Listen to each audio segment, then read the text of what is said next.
Coucou tout le monde, bienvenue sur cette nouvelle vidéo de coaching. Aujourd'hui, j'avais envie de te parler d'un sujet qui me tient à cœur. C'est celui de la vulnérabilité et du droit à l'échec. J'aimerais te donner 6 pistes pour pouvoir mieux gérer l'échec. 6 pistes qui m'ont parlé à moi.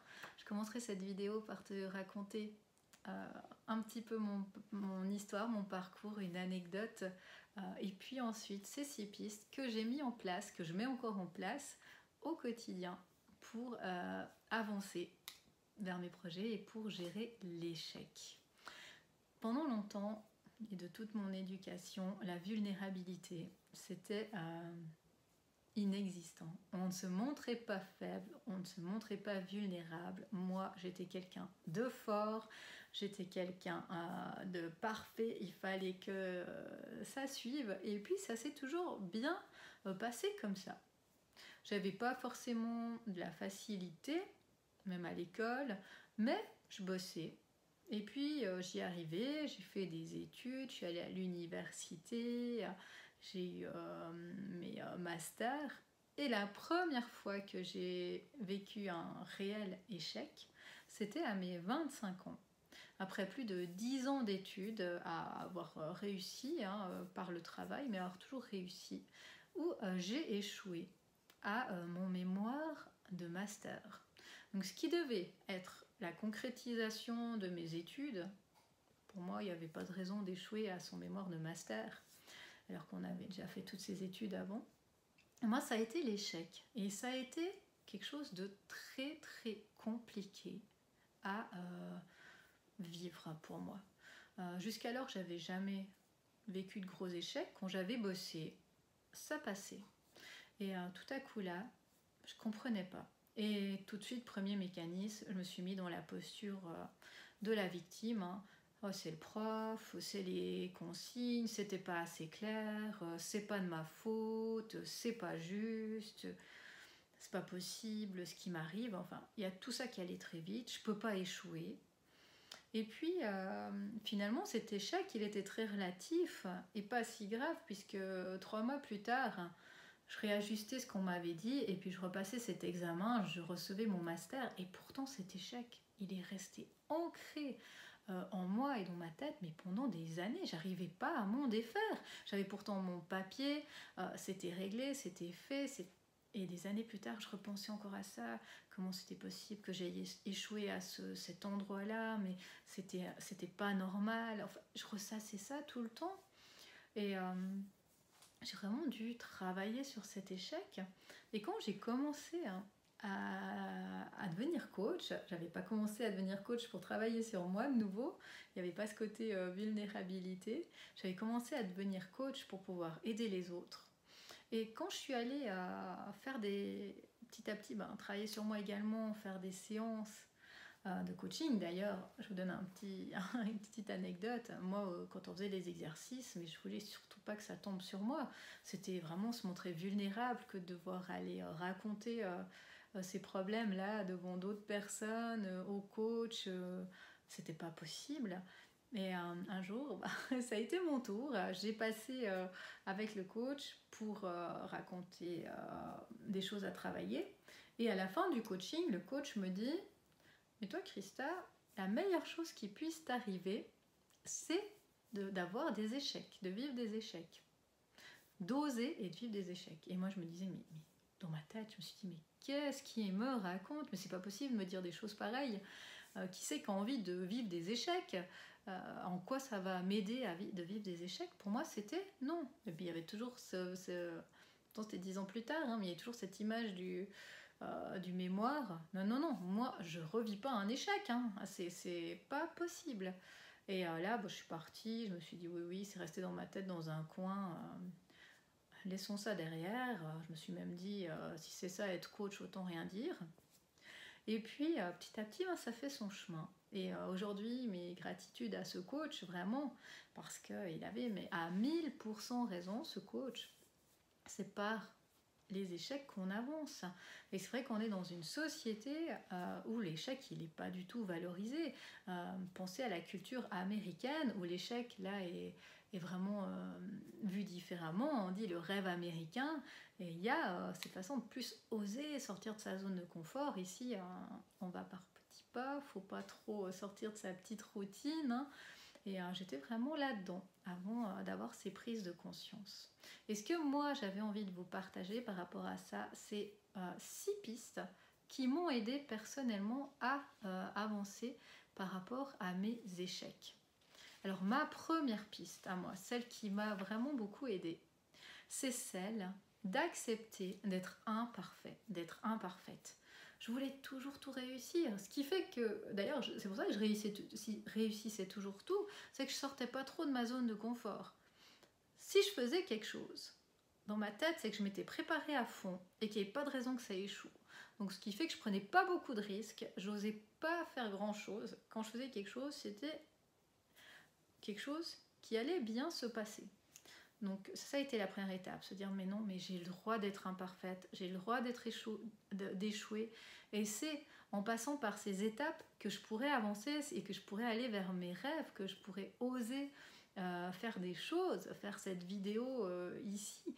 Ça c'est quelque chose que j'aurais jamais fait de ma vie avant, jamais. C'est pas possible de me montrer, pas possible de parler de moi, de parler de mon échec, de mes échecs. Non, non, non. Donc vraiment ça a été un grand pas. Accepter qu'on peut être imparfait, qu'on passe par des échecs et que c'est normal, et même que c'est positif, parce que c'est ces échecs qui font qu'on peut se réajuster, qu'on peut avancer, qu'on ose, qu'on prend confiance en soi, et puis qu'on réalise eh bien, ces rêves, qu'on réalise ce qu'on a envie de faire. Deuxième piste qui suit cette première, c'est ça, c'est qu'après j'ai pris conscience que les défis, les échecs, c'est ça qui me faisait grandir, c'est ça qui me faisait prendre confiance en moi, c'est ça qui me faisait évoluer et qui me permettait d'avancer vers mes projets, vers mon rêve. Et que jusqu'alors, ma vie, elle se passait toute droite, il n'y avait pas d'échec. Mais pourquoi?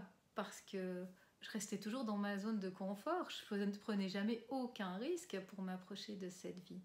Donc ma deuxième piste, mon deuxième conseil, c'est celui de voir là derrière l'échec, les défis qui nous permettent d'avancer vers nos rêves, d'oser sortir de cette zone de confort, de prendre cette confiance en soi qui me permet de vivre ce que j'ai envie de vivre. C'est la vie qui me correspond et pas juste quelque chose où je prends pas trop de risques. Troisième piste, c'est celle de ne pas mettre de date à mon rêve, à mes objectifs, mais d'aller à mon rythme.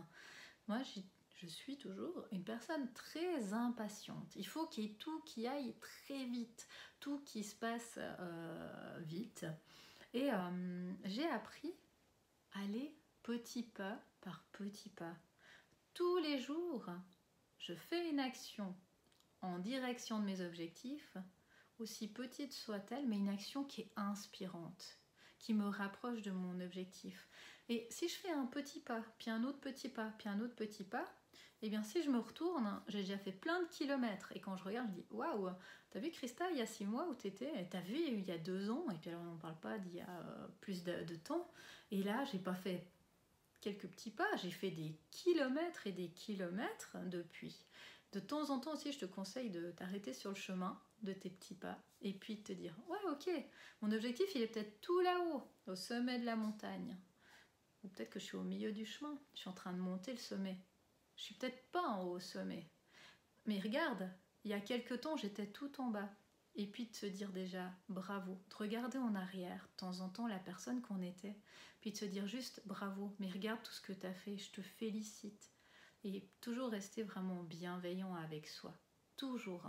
Ça c'était quelque chose qui était très compliqué pour moi, du fait que j'acceptais pas d'être vulnérable, j'étais pas bienveillante envers moi, j'étais très très dure, j'étais nulle, j'étais pas capable, j'étais timide, j'étais coincée, pourquoi j'arrivais pas alors que les autres arrivaient? Donc il y avait tout ces phrases tellement mauvaises, tellement négatives, qui m'empêchaient encore plus d'avancer finalement. Donc vraiment, va à ton rythme, petit pas par petit pas, reste bienveillant avec toi et de temps en temps retourne-toi pour voir tout le parcours que tu as déjà fait et félicite-toi de tout ce que tu as déjà fait.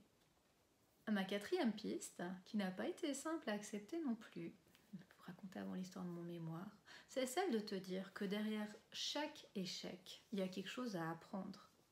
Et c'est clair, quand on a l'échec, on va pas tout de suite se dire il y a l'échec, qu'est-ce que j'ai à apprendre? Non, il y a l'échec, ok, j'accueille, je vis, j'ai de la colère, j'ai de la tristesse, mais je reste pas dans cette colère, dans cette tristesse pendant des semaines, pendant des mois, avec cette haine en moi. Non, ok, je m'autorise à vivre cette colère, cette tristesse, à laisser sortir ce qu'il y a à sortir, mais tout de suite ensuite je rebondis. Ok, j'ai vécu ça, c'est pas facile, mais qu'est-ce qu'il y a là derrière? Qu'est-ce que j'ai à apprendre de ça? Qu'est-ce que je peux faire pour avancer?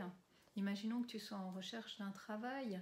Ok, tu vas te présenter, c'est pas facile, tu as déjà eu plein de noms.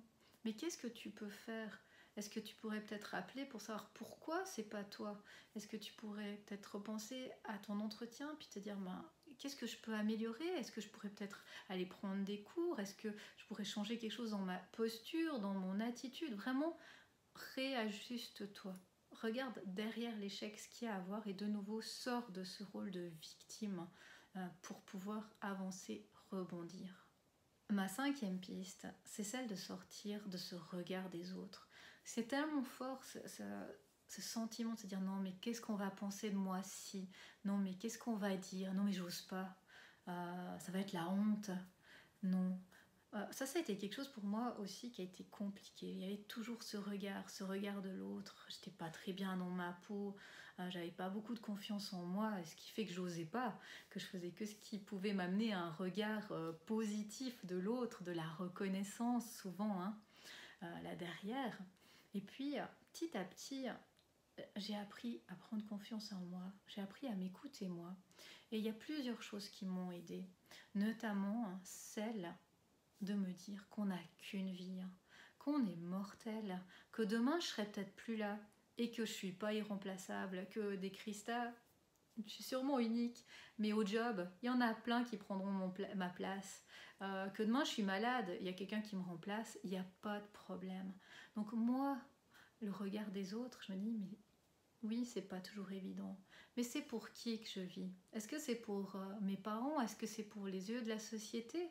Non, je vis pour moi, j'ai qu'une vie. Et encore récemment, j'ai lu ce livre des 5 regrets des personnes en fin de vie. Premier regret des personnes en fin de vie, ne pas avoir vécu la vie qu'ils souhaitaient, d'avoir vécu la vie que les autres souhaitaient pour eux. Mais non, ça j'en veux pas. Et ça c'est quelque chose qui est fort chez moi et qui me permet d'avancer aujourd'hui en laissant derrière le regard des autres, la peur de ce qu'on va penser. Même quand c'est difficile, j'avance. Et je pense à ça. Puis ma 6e piste, que j'ai trouvée intéressante, que j'ai entendue dans une conférence à plusieurs reprises dans des conférences, c'est celle de dissocier le projet de l'échec de moi. Il y a mon projet, il peut échouer, et il y a moi. Et je ne suis pas mon échec. Mon projet a échoué, moi j'ai pas à m'associer à cet échec. Je me dissocie de cela. Et je trouve que cette phrase, pour moi, elle est parlante. Je ne suis pas mes échecs. Il y a moi, ma personne, mes compétences, et il y a le projet. Et ensuite, je le réajuste.